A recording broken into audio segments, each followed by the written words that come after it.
Who was that, man? Um, so I couldn't not do it. I had to watch Suspiria, and you know, as many times as I've seen it, I kind of viewed it as watching it with new eyes in a way. What fucking time is it? It's not that late. So I know I keep kind of drawing correlations between Gnosticism and this movie, and watching it only affirmed that the matrons and the mothers, to me, very much are aspects of the secret book of John, which is the creation myth. And in this text, in the Nag Hammadi, you see the creation of different aspects of the body and the rulers of Yaldabaoth's creation. It's the shit's deep, dude. I don't even know if they meant to do some of this stuff, but if you know about the secret book of John, like, you know, there were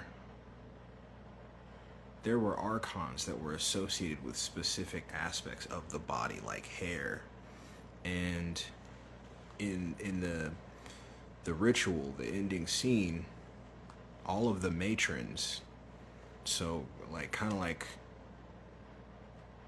the managers of the dance company, not the mothers, but the kind of like, you know, the trustees, the mother called them her daughters. They're all wearing these tunics made out of hair, human hair. And earlier in the movie, you see them cut the main character Susie's hair, and it's made to look like they're cutting her hair just for this production that they're putting on, separate from the ritual, before the ritual. But you also notice that one of the matrons comes in, takes the hair from the other matron that cut it, holds it to her chest, and walks away kind of excitedly. There's another scene where the main character is doing the protagonist's dance for the first time, dancing the protagonist for the first time, but below them, or in like a secret room, one of the dancers that has figured out what's going on, she kind of freaked out. They locked her in this room, and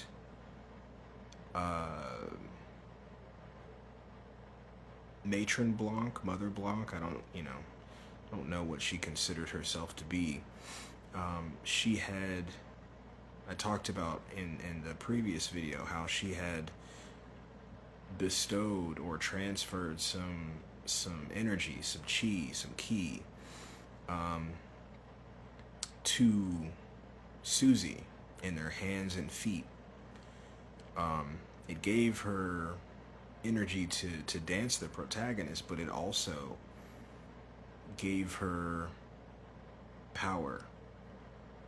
It's a power that you see the witches use in other sections of the movie, where their movements, it's chi, dude. It's ki. Like, their movements can harm you. So they don't need to touch you. Their movements can harm you. And she's in another room locked away. And as Susie's dancing this protagonist, series, this other girl, Olga, is being ripped apart. Just fucking, not just ripped apart. She's being like, her body's being manipulated like a pretzel. Like, she's contorting her and slashing her, and it's very, very violent. But there's a part where she gets pushed against a mirror and you see her teeth kind of spread to the side.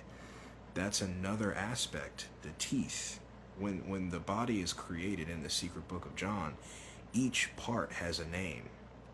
There are primary, secondary, and tertiary constructions of just the mind.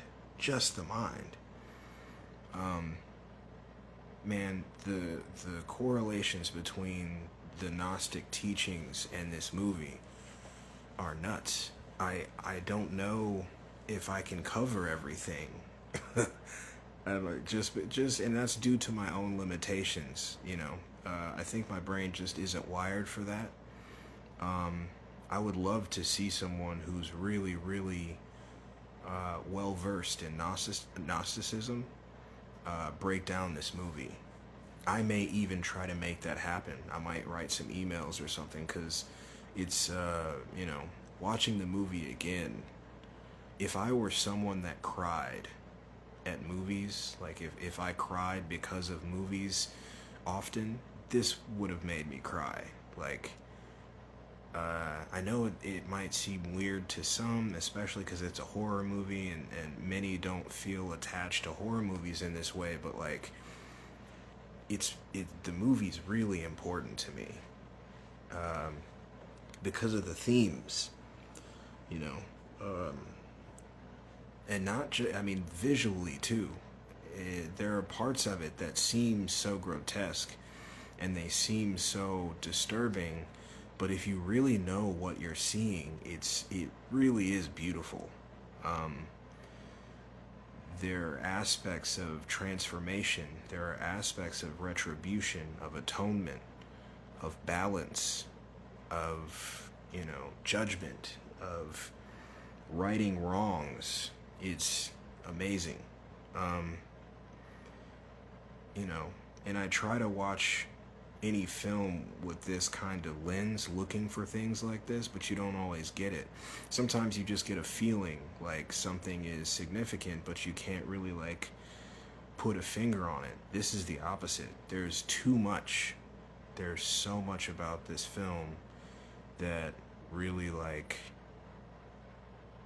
you know, resonates and kind of like, as gay as it sounds, like speaks to my soul, dude.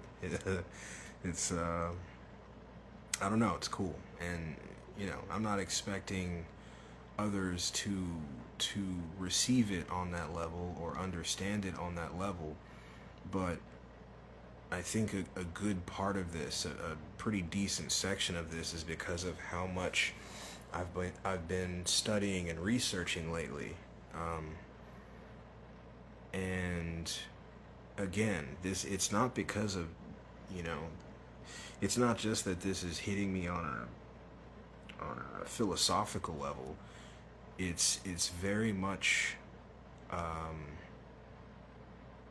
also in a kind of dualistic way.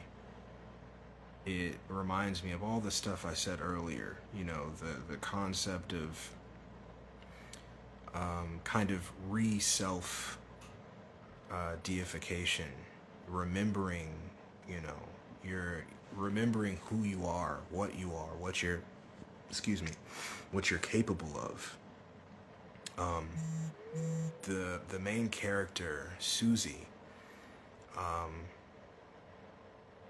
I hadn't remembered, I kind of alluded to it, but watching the ending scenes again, not just the ritual, but the events after that, she's so majestic in her movements and in her words. And at the same time, you've just seen her, you know, enact these brutalities. But if you're, you know, keeping up with the movie, this is only done to those that, you know, quote, deserve said atonement, you know. Nothing happens to the beings that are innocent in these scenes, in these last scenes. In fact, one of the last scenes of the movie, there's a character I didn't really speak about too much that is also played by Tilda Swinton, who is Madame Blanc. She plays an old man really well too. I'm not gonna talk shit. You know, usually when people try to pull that off, it's not great. But she does such a really wonderful job of playing this old man, this old psychologist. And he's been manipulated throughout this movie. He's just trying to do right by some of the other young dancers.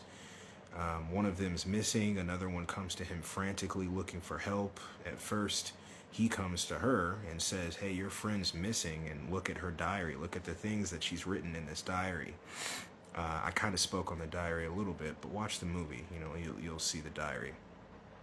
And at first, she didn't believe him, but then she kind of is still curious, and so she does some digging, finds some things that give her, you know, pause and make her way more suspicious.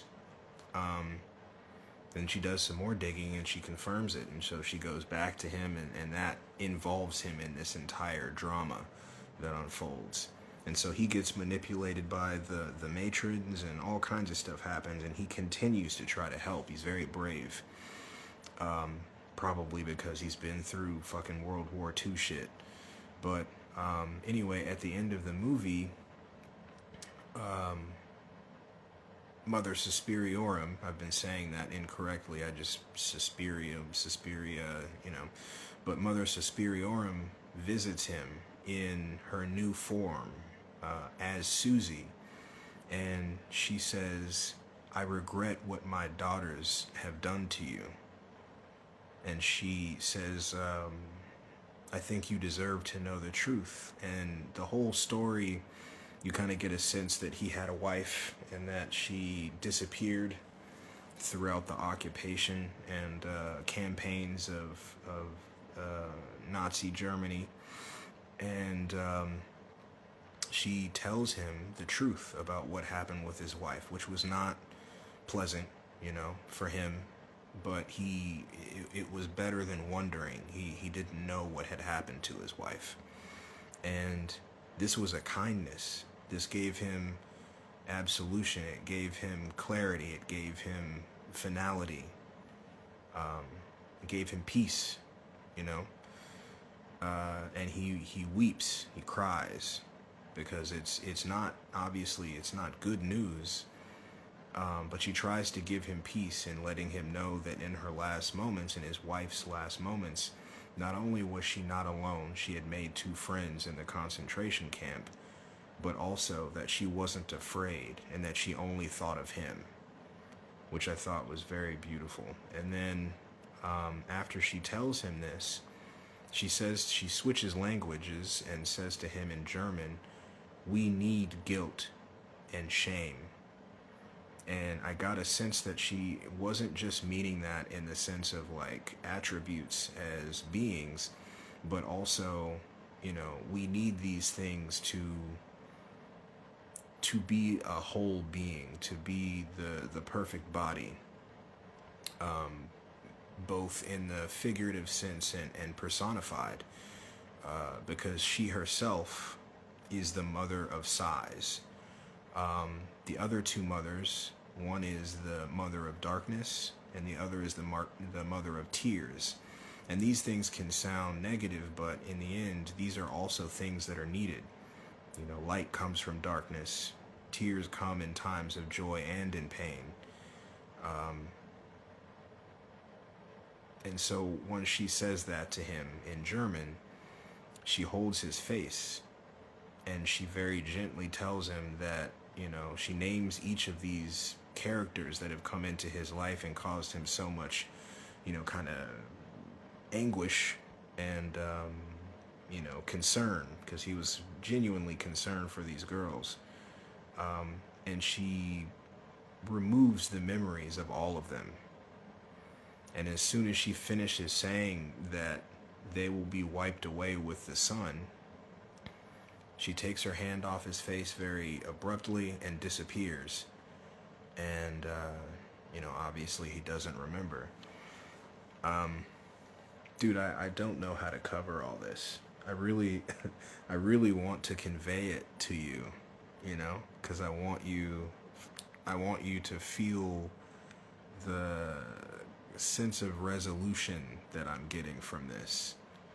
But I don't know if that's possible. It would entail, you having read at least the Secret Book of John and like countless other things maybe that I'm not even considering, that I'm having,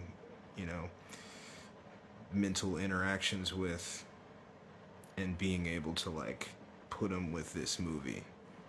But I don't know. It's I was thinking about doing another part, but this will be it.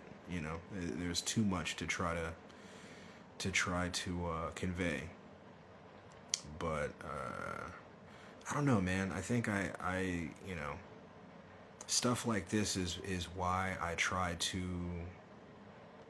do use movies recently, because I think that different people learn in different ways. Different people, you know, find meaning in different ways.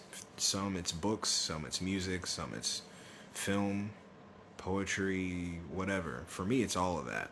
So sometimes I'm going to talk about movies, sometimes I'm going to talk about text, sometimes it's just going to come off the dome. I don't know. But, man, this one got me. This one got me, dude. I already knew it was a really special movie to me, but I thought it was just because I liked the overall aesthetic, and I have a thing for witch movies that are good, not corny or cheesy or, you know, not very well researched, because there's a lot of those. But, yeah, the concept of, you know, these being archons, including, you know, including the Mother of Sighs.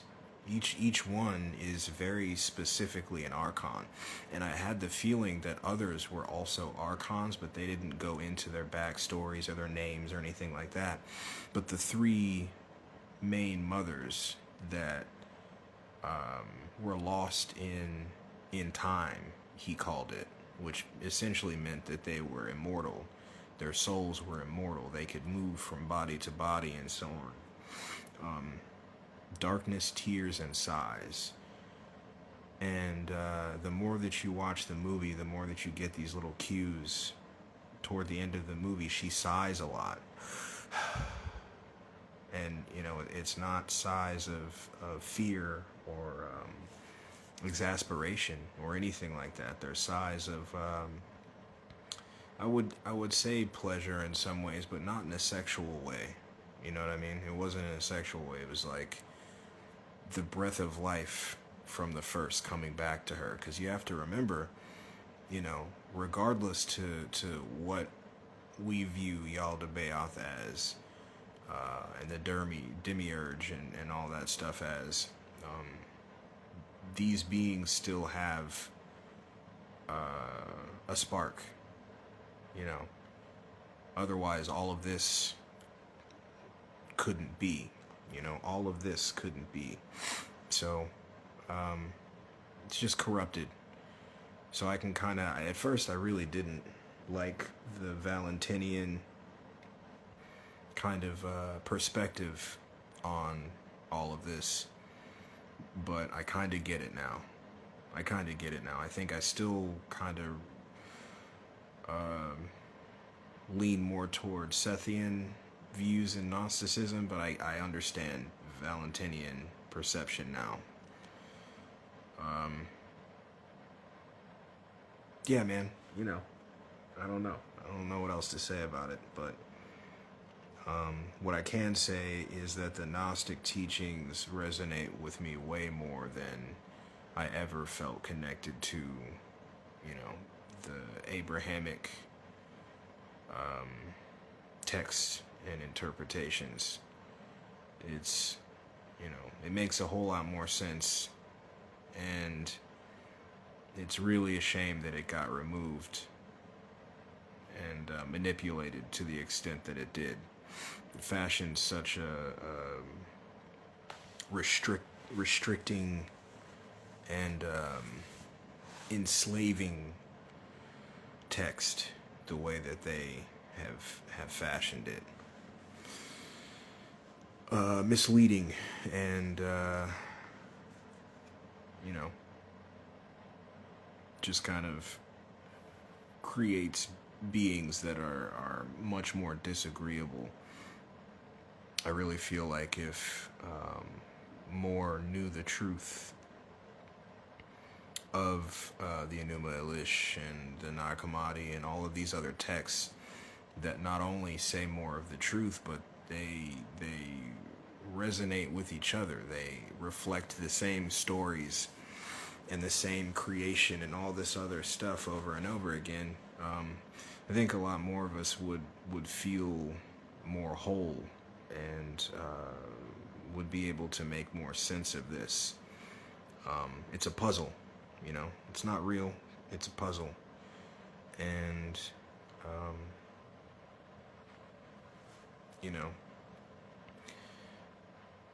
be it may that it is a jacked puzzle by potentially someone else, or maybe just Yalda Bayoth and Demiurge, like it still has the potential to sharpen you into what you come from, who you come from, and what you deserve to be versus what this place wants you to be. I don't know. I think I'm going to jump off before I'm just going to keep doing that. I'm going to keep pontificating, because this movie just, much like how Blanc does when she touches her hands and feet and they glow, it just feels like it touched my eye, I'm saying such gay shit, but I mean all of it, dude. I promise I mean all of it. Yeah. Seriously, you should watch this movie. And you should also jump on that GNOsis.org. All of it's free, GNOsis.org. And whatever benefits you, even if it's not the stuff I talk about. There's plenty of beings out there talking about useful things. It's not all positive, but this place isn't all positive either. Infinite Corridors, I was going to do a live, video with him the other day, but we couldn't figure out how to get more than one person on. So, there are beings out there, and there's meaning to all the research that they're doing in different ways. Different interpretations can lead to different results from it. It doesn't have to be the results that even the person that's giving you the information means it to be. A lot of this chronological stuff I look into, and religious studies and all these things, it's not because I forget that this is a simulation like I talk about sometimes, although I do that and have to remind myself. It's essentially to get more philosophical, insights to stuff. Even history can do that for me. I don't know. But yeah. I love y'all, bruh. And I hope you watch that movie. There is a lot to be had from it, a lot to be gleaned from it. And I'm gonna keep just freestyling this shit. I'm watching movies right now. So, if that's, these aren't reviews though, so I think I'm gonna stop being apologetic in the way that I talk about it. This is how my brain works, and so hopefully that benefits you as well. Just stuff to think on, I guess. Yeah, later.